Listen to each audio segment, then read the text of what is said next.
The Queen's coffin was driven through the streets of Ballater, Aberdeenshire, as mourners lined up the side of the main road to bid their final farewell to Her Majesty.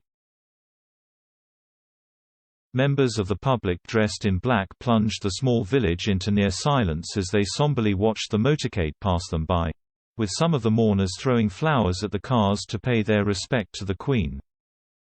Local officials stood outside the local church to salute the coffin as it passed by on its 6-hour-long journey to Edinburgh. Princess Anne and her husband Sir Timothy Lawrence could be seen riding behind the Queen.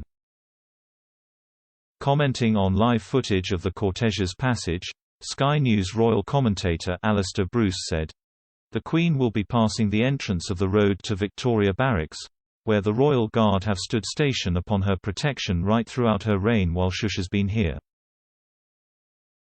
A salute from the Lord Lieutenant of Aberdeenshire and other members of the Lieutenancy as the Queen passes by the War Memorial of Ballater.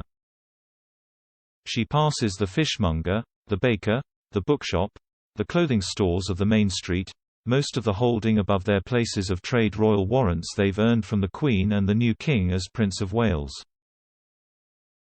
The Queen and the Prince of Wales were deeply distressed when terrible flooding caused enormous damage here. Aerial footage of the procession has shown people waiting on the side of the route to observe the Queen pass them by for the last time. Well-wishers who had waited patiently for the opportunity to pay their respects bowed their heads while others saluted as the hearse drove slowly by. Margaret Mackenzie, from Inverness, said, "It was very dignified. It was nice to see that a lot of people came out to support and pay their respects." Guesthouse manager Victoria Pacheco said, "She meant such a lot to people in this area. People were crying. It was amazing to see."